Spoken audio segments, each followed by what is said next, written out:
ఆఫ్రికాలోని మాలిలో ఘోర ప్రమాదం జరిగింది.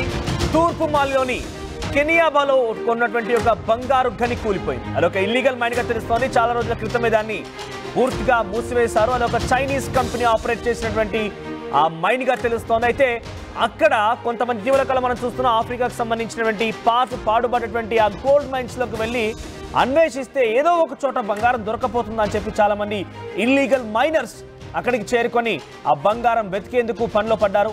ఈ నేపథ్యంలో నిన్న ఒక సంఘటన చోటు చేసుకుంది. చాలా పెద్ద మొత్తంలో ఆ బంగారు గనిలోకి వెళ్ళినటువంటి ఆ మహిళలు పురుషులందరూ కూడా అక్కడ లోపలికి వెళ్ళిపోయి ఆ బంగారం వెతికేటువంటి పనిలో నిమగ్నమయ్యారు. ఇంతలోనే ఆ పైకప్పు కూలిపోయింది. ఈ ప్రమాదంలో 48 మంది మృతి చెందారు. మృతుల్లో ఎక్కువ మంది మహిళలు తెలుస్తోంది. కొండ చెర్లు విరిగిపోవడంతోనే ఈ ప్రమాదం సంభవించి ఉంటుందని చెప్పి అధికారులు చెప్తున్నారు. ప్రస్తుతం సహాయక చర్యలు కొనసాగుతున్నాయి. ఆ మైన్లో ఉన్నటువంటి ఆ పైకప్పు ఆ మట్టిని మొత్తాన్ని తొలగించి అక్కడ ఆల్రెడీ చనిపోయినటువంటి ఆ మృతదేహాలు వెళ్ళి తీసే పనిలో పడ్డారు అధికారులు. అయితే ఇది ఒక చైనీస్ కంపెనీ ఆపరేట్ చేసినటువంటి గోల్డ్ మైన్.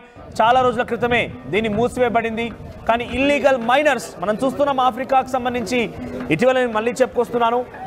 మైనర్స్ చాలా మంది కూడా అంటే అక్రమంగా మైనింగ్కి పాల్పడే వారందరూ కూడా అందులోకి దిగిపోయి ఏదో ఒక చోట అన్వేషించి బంగారాన్ని రాబడతామని చెప్పి కూడా చాలా తీవ్రంగా ప్రయత్నం చేస్తున్నారు. గతంలో మనం చూసాం, ఒక చోట లోపలికి వెళ్ళిపోయారు, బంగారాన్ని అన్వేషిస్తూ లోపలికి వెళ్ళిపోయారు. కానీ బయటికి రావడానికి మాత్రం వారికి ఎట్టి పరిస్థితుల్లో కూడా అవకాశం లేదు. దీంతో లోపలే మగ్గిపోయారు.